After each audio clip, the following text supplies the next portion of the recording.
안녕하십니까. 주역 64개 노트 정리. 이번 시간에는 중화리 세 번째 시간입니다. 전체적으로는 181번째 노트 정리입니다. 이번 시간에는 구3의 일척지리와 불고부의가에 대해서 살펴보고 구4의 돌려기 레이어, 분녀 사여에 대해서 살피겠습니다. 자, 한자 정리한 것을 같이 한번 읽어보겠습니다. 자, 구3 일측지리 불고이부가 일측지리 불고부의가 즉대질지차 흉. 구3은 해가 기울어져 걸려 있으나 즉 해가 기울어서 넘어갈 때의 석양의 해가 질 때 빛남이니 즉 석양을 이야기하죠. 질그릇을 두드리며 노래하지 않는다면 80 먹은 늙은이의 탄식, 한숨, 슬픔이라 흉하다 이렇게 이야기합니다. 상활 일측질이 하가구야. 해가 기울어져 걸려있으니 어찌 가히 오래 갈 수 있으리요 이렇게 이야기합니다.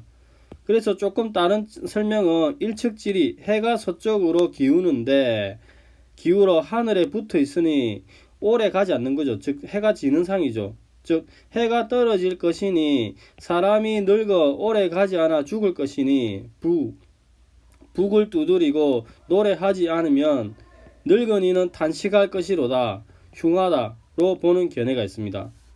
자, 기본적으로 이제 이 93은 이렇게 바른 효위치상 바른 자리죠. 정인데 응은 없습니다. 그리고 이렇게 릿계의 제일 위에 있죠.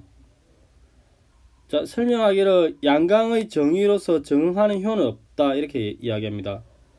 그래서 이제 우리가 효를 받았을 때 이 실제적으로 일측질이 해가 저무는 이 상황이 어떤 의미인지, 그 다음에 불고부의가 그러니까 이제 질그릇을 두드리고 노래하지 않는다, 이게 무슨 이 두 가지의 상관성에 어떠한 의미를 가진지 논리적 연결성에 대해서 고민을 해야 되는 부분이죠. 그리고 왜 탄식을 하는지, 그리고 북치고 장구치고 노래하는데 여기 이제 북치고 장구치고 노래하지 않으면은 흉하겠는가 이렇게 이야기하는데, 근데 이렇게 상황이 장구치고 노래친다고 하더라도 일측질이 해가 지는 상황은 그 사물의 성질은 변하지 않는 거죠. 그래서 이때 우리가 실천적으로 어떻게 행동해야 되는지, 즉 현 상황이 불고부의가 대질 탄식의 상황인데 그런 상황에서 내가 그냥 장구치고 노래하는 것으로 끝나는 것인가, 이게 고민할 필요가 있습니다. 요거는 이제 실제로 효를 받았을 때 전략적으로 어떻게 해야 될 건지 검토가 필요한 부분입니다. 황태현 교수님은 이 효를 설명하시기를 음기를 상징하는 달이 모든 양기의 원천 해를 가리는 대흉사다, 즉 일식이라고 이야기죠. 즉 고대에는 해를 상징하는 왕이 음험한 간신배 때문에 총명함을 잃어서 천명을 무시하고 선정을 베풀지 못해서 이런 흉사가 발생한다고 이야기합니다. 그래서 일식이 오면은 일측질이 일식이 온다고 이야기하죠. 고대 임금은 바깥으로 행차하지 않고 음식을 줄이고 이제 내가 한 정치 실정을 반성하여서 하늘의 용서를 구하는 한편 양기를 돋우고 음기를 쫓아서 해를 구하는 의식을 치른다고 이야기합니다. 자, 이렇게 이제 황태는 조금 달리 설명하는데 이 부분도 이제 일측지리를 정밀하게 검토하시니까 책을 찾아서 같이 읽는 것도 좋을 것 같습니다. 자, 구사를 보겠습니다. 돌려기열에 분녀사여기여. 구사는 돌련이 오는지라 불에 태워지니 죽여지니 버려지니라. 돌려기래여 무소용냐. 돌연히 그것이 온다는 것은 용납할 바가 없으리라. 무소용냐를 받아들이는 곳이 없다 이렇게 해석하는 견해도 있습니다. 자, 기본적으로 이제 육사는 바른 자리죠. 근데 응은 없습니다. 즉 육사는 당위죠. 당위. 부당위가 당위입니다. 당위나 응은 없다 이렇게 봐야 됩니다. 이 글자가 틀렸습니다. 장치천 교수님 설명하시기를 구사효를 보면서 떠오르는 이미지는 해질 무렵에 태양이 서쪽으로 기울고 주변에는 노을이 져서 마치 하늘이 불타듯 하지만 이내 노을이 태양과 함께 저편으로 사라지는 모습이라 이야기합니다. 그러면 우리가 이제 실천적으로 돌려길에 갑자기 이렇게 이제 저돌적으로 달려오는 이 상황은 무엇을 의미하며 이런 상황에서 우리가 대처 방안은 무엇이 필요한지, 그 다음에 여기서는 버려지고 태워지고 죽임을 당하는 이 세 개의 물상, 여기 세 개의 물상이 나오죠. 불태워지고 죽여지고 버림을 당하는 이 세 개의 물상이 이 상징성이 무엇을 의미하는지 검토할 필요가 있을 것 같습니다. 자, 여기까지 하겠습니다. 다산의 설명을 같이 보겠습니다. 글을 먼저 읽어보겠습니다. 일측질이 불고부위가 즉대질지차 흉 상활 일측질이 하가구야. 해가 기울어져서 서쪽 하늘에 걸려 있으니 늙은이가 질그릇을 두드리며 노래를 부르는 일도 없을 것이다. 곧 늙은이의 탄식하는 소리가 들려온다. 흉하다. 상활 해가 이미 기울어져 하늘에 걸려 있으니 늙은이의 목숨이 어찌 오래 가겠는가. 하가구야. 어찌 오래 가겠는가 이렇게입니다. 그러면은 이제 그 일측지리에 그 해가 이제 넘어가는 이 상을 보면은 기본적으로 중화리께가 상깨돌이 합깨돌이인데, 자, 해가 떠오르는 상을 보면 제일 밑에 해가 솟아오르죠. 두 번째는 해가 중천에 있고, 세 번째 여기가 해가 지는 상황이죠. 이 지는 상황에서 효변하게 되면은 양이 이렇게 음으로 변하는 거죠. 즉 세 번째의 자리가 3위가 리의 예가 끝나는 위치로서 일측질이 기우는 해가 걸려 있다 이렇게 됩니다. 그럼 해가 기울어져 있는 것은 마치 그 기세가 거꾸로 매달려 있는 것과 같다 이렇게 이야기합니다. 그러면은 이렇게 9-3의 효상도 결국에는 뒤집어서 보아야 한다 이렇게 됩니다. 우리가 많이 했듯이 중수습감, 중화리, 살레이, 중북계, 대가, 속가, 이거는 그 위로 해도 똑같고 거꾸로 해도 다 똑같죠. 근데 이게 이제 효변을 하는 상황에서는 이 괴상들은, 이 6개의 괴상들은 결국엔 뒤집어서 봐야 된다고 설명을 많이 합니다. 그러면은 이제 그 불고 부위가의 물상을 보면은 이게 중화리 본계가 있으면은 본계가 9-3이 효변하면은 활의 서합이 되죠. 이 활의 서합을 이렇게 다시 뒤집어서 보면은 이제 산화비계가 되죠. 그러면 이제 활의 서합계, 이 활의 서합계에서는 원래 권의 흙에 리의 불로 구우면은 질의 제기, 그릇이 나오는 거죠. 그 질그릇이 나오는 거죠. 이 질그릇을 간의 손으로 이렇게 딱 갖고 있으니까 손으로 두드리는 상이 나죠. 그 질그릇을 두드리는 상이 나니까 질그릇을 이렇게 간의 손으로 두드리니까 즐거움, 니의 기쁨이 있는 거죠. 이 상황에서 이제 결국에는 뒤집는 상이 이렇게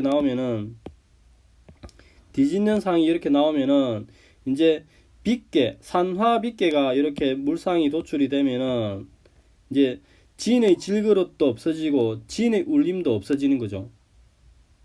울림이 없어지니까 불고 부위가 질그릇을 두드리며 노래하지 않는다 이렇게 이야기합니다. 다시 글을 읽어보면은 서합계 시절에는 원래 권의 흙에서 리의 불로 구웠으니 질그릇이 나온다. 그 질그릇에 간의 손을 마주하고 대하고 있으니 간의 손으로 두드리는 물상이 나온다. 이 질그릇을 두드리니 고부가 되고 결국에 리의 즐거움이 나오니 이제 노래하는 그런 물상이 나온 거죠. 근데 이것을 다시 뒤집으면은 산화빗계가 되면은 진의 질그릇이 없고 진의 질그릇도 없고 진의 울림도 없으니 불고 부일가 질그릇을 두드리며 노래하지 않는다 이렇게 이야기합니다. 그다음 즉대질지차의 물상은 이렇게 그 중화리계가 9-3이 효변하면은 활의 서합이 되죠. 활의 서합을 이렇게 뒤집으면은 산화빗계가 되죠. 산화빗계는 이렇게 지천태로부터 하는데 지천태에 여기 보면 진의 물상이 있죠. 이 진은 이제 양강이 이렇게 세 개 축적되니까 노인의 물상이 나오죠. 그 노인의 태의 입이 있죠. 노인의 태의 입에서 말을 하는 거죠. 그 말을 하는데 그 말이 내가 늙어서 감의 근심하는 탄식의 말이 있는 거죠. 그러면 내가 이렇게 탄식을 하느냐? 이 지천태기 꽤 시절에 여기 보면 여기 보겠습니다. 여기 보면은 강건함이 있는데 추위를 하게 되면은 간산 죽음이 나온 거죠. 죽음이 나오니까 내가 이제 얼마 되지 않아서 이렇게 죽음의 상황이 이러니까 그 늙음 죽음에 이르게 됨을 탄식하는 거죠. 즉 글을 보면은 지천태계 시절에는 진이 결국 쌓여 있는 게 늙은 노인이고 그 하옥계를 보면은 태의 입으로 감을 근심하는 상이 나오니까 탄식하는 물상이 나오는 거죠. 그래서 결국에는 지천태하게 건으로부터 추위를 하게 되니까 간의 죽음이니 늙은이가 탄식을 하게 된다고 합니다. 즉 이 물상은 지는 해를 보니까 결국 노인이 결국 오래 못 살게 되는 것은 기우는 해와 유사죠. 그래서 군자가 이미 늙음에 간의 죽음이 다가오니 즉대질지차 하가구야 이제 어찌 오래 가겠는가 이 물상이 나오는 것입니다. 자 글을 한번 다시 읽어보겠습니다. 해가 기울어 서쪽 하늘에 걸려 있으니 늙은이가 질그릇을 두드리며 노래를 부르는 일도 없을 것이다. 곧 늙은이의 탄식하는 소리가 들려온다. 흉하다. 상활 해가 이미 기울어 하늘에 걸려 있으니 늙은이의 목숨이 어찌 오래 가겠는가 이렇게 이야기합니다. 구사를 보겠습니다. 돌려기래여 분여사여 기여 상활 돌려기래여 무소용냐. 돼지가 갑자기 돌진해 오더니 불에 타 죽은지라 내다버리게 될 것이다. 분여기여 기여 상활 돼지가 갑자기 돌진하여 오니 불에 탄 죽은 돼지와 시체를 내다버리려고 해도 담장 안에는 수용할 곳이 없다. 무소용냐 이렇게 되죠. 그런 돼지가 갑자기 뛰어드는 물상과 보면은 불난 것을 보면은 중화리깨가 이렇게 구사가 효변을 하게 되면은 이제 산화비깨가 되죠. 산화비이깨는 지게는 이렇게 지천태에서 왔죠. 근데 지천태에서 6이 1에 2로 이렇게 내려온 거죠. 6이 2로 내려오니까 감의 돼지가 갑자기 이렇게 내려온 물상이 되죠. 즉 택계 시절에 6이 2로 내니까 갑자기 오면 감의 돼지가 충돌한다 이렇게 합니다. 그리고 또 이 산화비깨에 산깨가 이렇게 리의 불이 되죠. 여기 리의 불이 물상이 나오죠. 즉 갑자기 불이 났는데 불이 난 것은 사냥을 하기 위해서 이렇게 불을 질렀다고 이야기합니다. 그리고 사역이어는 이렇게 이제 중화리개가 구사가 효변하면은 산화비개가 되는데 산화비는 이게 지천태에서 왔죠. 그래서 이제 이렇게 이가 양강의 이가 6으로 이렇게 올라가는 거죠. 그래서 이렇게 강건함이 이렇게 2가 6으로 올라가니까 간산의 죽음에 이르는 거죠. 언덕에서 죽음에 이르는 물상이 되는 거죠. 그리고 리의 담장 밖에 이렇게 있는 거죠. 이게 리는 담장이죠. 즉 택계 시절에 지천 택계 시절에 2가 6으로 상승을 하니까 간이 죽음에 이르니 죽음이 된다입니다. 그런 그 죽음을 처리하면서 여기 있는 학계 리의 담장 밖에 진의 희장을 지나서 간산에 버리게 된다. 그래서 사역이여 죽은 것을 버리는 물상이 나옵니다. 원래 이제 중화리 이 자체가 산깨돌이 학계돌이 전쟁의 상이 나온 거예요. 전쟁, 방비, 병사, 투쟁의 물상이 나오는 거죠. 그래서 이런 중화리깨가 서로 적이돼 싸우는 상이 나온다고 이야기합니다. 그러면 이제 이렇게 죽은 돼지를 니의 담장에 수용하지 않고 저 바깥에 간산에 저 멀리 버리니까 가장 먼 곳에 두는 거죠. 그러니까 2가 이렇게 올라가는 거죠. 어찌 보면 2가 6으로 올라가는 거죠. 그래서 이 리 담장 안에 수용할 곳이 없다. 즉 무소용 이렇게입니다. 즉 가장 먼 곳에 두는 상황을 수용할 곳이 없다 이렇게 이야기합니다. 글자를 보면은 돼지가 갑자기 돌진해 오더니 불에 타 죽은지라 내다버리게 될 것이다. 상활 돼지가 갑자기 돌진하여 오니 불에 탄 죽은 돼지와 시체를 내다버리려고 해도 담장 안에는 수용할 곳이 없다 이렇게 이야기합니다. 자, 이게 기본적으로 이제 구사와 구삼과 구사에 대한 물상에 대해서 살펴봤습니다. 구삼은 해가 기울어진 일측지리의 물상과 이제 얼마 되지 않은 저물어지는 상황이죠. 이때 내가 불고 부위가, 그러니까 질그릇을 두드리고 노래하지 않는다면은 뭐 한숨 탄식을 하는데, 이렇게 한다고 하더라도 해가 지는 객관적인 사실은 변화가 없죠. 그래서 이런 상황에서 내가 어떻게 전략적으로 행동해야 될지 조금 고민이 됩니다. 단순히 노래 부르고 한다고 탄식한다고 해서 상황이 변하는 것은 아니니까 조금 고민되는 지점이 있죠. 구사에서는 이제 저돌적으로 달려오는 상황에서 태워지고 버려지고 죽음에 이르는 분여, 사여, 기여가 어떤 상징성을 가지는지 검토할 필요가 있을 것 같습니다. 자, 오늘은 여기까지 하겠습니다. 감사합니다.